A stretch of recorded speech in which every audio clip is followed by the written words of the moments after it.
Hello everybody, Bubblezest here, and this is Hearts of Iron 4. So, recently, Hoi4 came out with a new beta, which added a new path to the Communist Canadian focus tree, and I want to talk about it, because this, in my opinion, does not fix any of the problems the Communist Canadian tree has.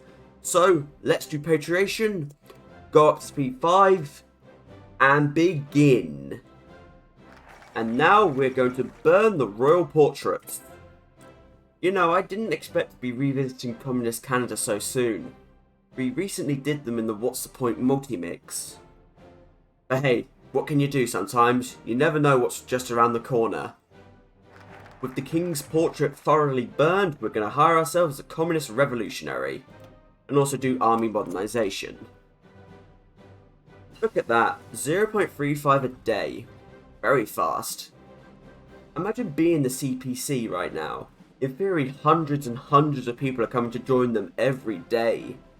They must be very excited right now. Alright, 50 PP, let's prepare for civil war. And so, let's begin to expand civil support. And now let's do the Roel Sawar Commission. Hey, more PP is always nice. And what do you know, time for another civil support. And the third one. If we'd gotten lucky with communist recruiting events, we might have been able to avoid one or two. But oh well, what can you do? And perfect timing. The moment has arrived to ignite the civil war. And welcome back, Tim Buck. Okay, immediately let's get ourselves ideological loyalty. The manpower machine is back. And begin to train up a few cavalry divisions. We can afford around 9. Okay. In the meanwhile, let's do war bonds. Now's the perfect time to get this out of the way. Okay, we've reached 20% trained, so we'll have 1 to take this little bit of Quebec, 1 to take New Brunswick, and the rest will be over here to take Vancouver. Wait today, there we go. Get going. Nice they're moving fast, but winter has just set in. Time to go slow. Oh, and there's some other divisions. Oh well, they shouldn't be too much of a problem. Just need to keep walking around them is all. Okay, nice. War bonds are done. Let's do the Communist Labour Total War Committee. And also hire ourselves a silent workhorse. Perfect timing, isn't it? Still just a case of how long will it take for us to get to Vancouver. Time for a few little encirclements, I think. Although that was not what I had in mind. Alright, now time for us to actually do the new focuses. Starting off by mending relations with the Trotskyites. Well, that took far longer than I would have hoped. But it's over. Right, let's park the army on the American border and begin to do cavalry spam. Oh yeah, Paradox, if you're watching this, you need to fix the front line with the United States. Look at what my cavalry is doing. They're just going here, there, and everywhere. They get all the way to Detroit and then they walk away. How weird. But if I do this, then they behave themselves. Which makes no sense because this is just a border on the Great Lakes. And it's not really something we should even need to man. So here we go, the people united. Okay, the party popularity stability modifier is alright, but the recruitable population is just confused. I think this is meant to say recruitable population factor plus 10%, not recruitable population plus 10%. But it doesn't matter either way, because as you can see, I don't think it actually works. There's nothing in our manpower pool that even suggests that. Anyway, now time for introspective communism. Which is honestly the one that I've had my opinion flip-flop the most. I'll be fair, I like most of this. The output, the support, the activities cost. It's just the fact that it sets our rule that we cannot create factions. And I think that's just a bit unnecessary. I'm sorry, I just don't see any reason for it. I get the idea, as you can see what the focus says. We're meant to be introspective, we're meant to be focusing on ourselves. It reminds me quite a lot of the 5th Portuguese Empire, but at least that has the sort of okay Fifth Empire spirit to justify it. I'm sorry, but 8% extra output doesn't really justify that.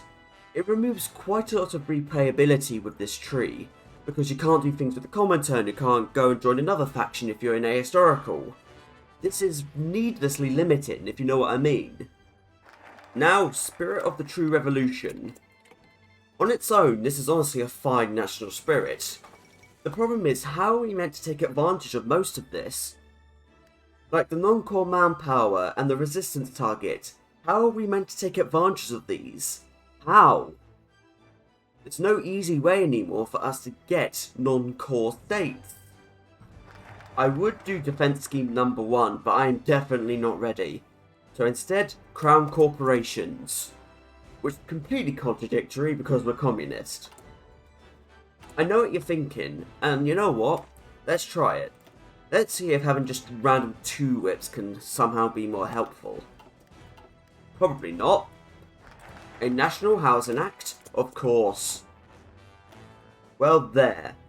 Thanks to making these cavalry 2 whip, I've actually managed to get 72 divisions. But I remind you, when I did 1812 all over again, thanks to the blue shirts' 2% recruitable population, I managed to afford them when they were 6 whips. And yes, am I going to be taking on the US with just 2 whip cavalry? Seemingly. So screw it, let's get some more. Can't make our situation any more dire. Well, alright. Time for Operation Nonsense. Defense scheme number 1.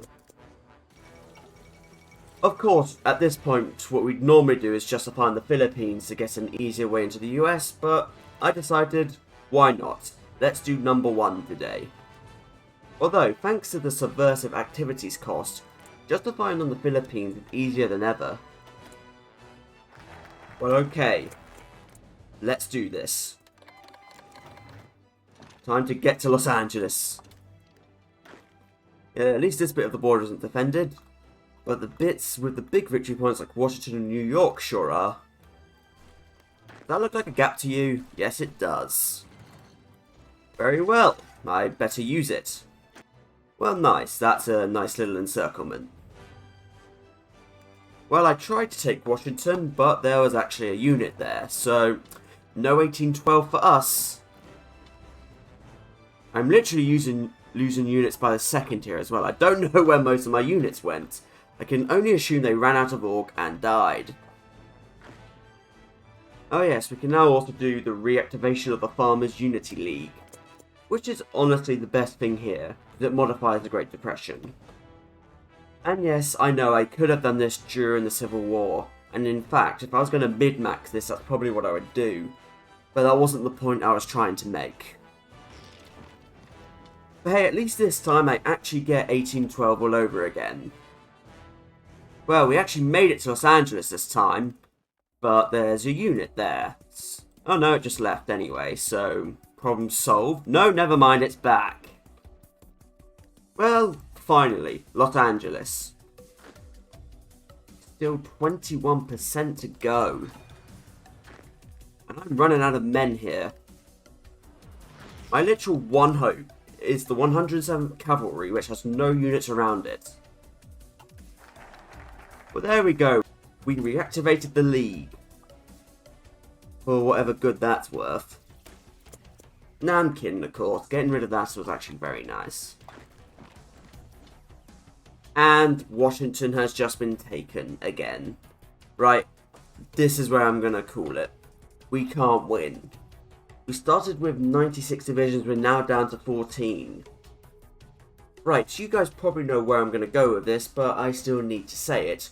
What Communist Canada really needs, what they really need, is basically the blue shirts. We need more recruitable population. We need that. Even with these nice little changes that we got in this beta, this 2% recruitable population is a straight upgrade to everything else in the communist tree. If I had more recruitable population, I could have bigger units, more units running around. And no, having the spirit of Marx does not make up for our lack of manpower. All Paradox needs to do is to modify communist ideals to give 2% recruitable population. That's it. That would do it. And also, let's not forget about Defense Scheme number 2 and supplying the Red Army. Right now, the only tree that's even worth doing out of all of them is this one, the Trotskyite one. These two other trees will need some other buffs if Paradox wants people to actually use them. Otherwise, they're worthless in my opinion. So what could they do? I don't know. Maybe they should merge Canada United into this tree. I don't know why they're different. But if they have to remain separate, maybe Canada United should be like the Bolivarian Alliance for Mexico, trying to build a communist alliance or something.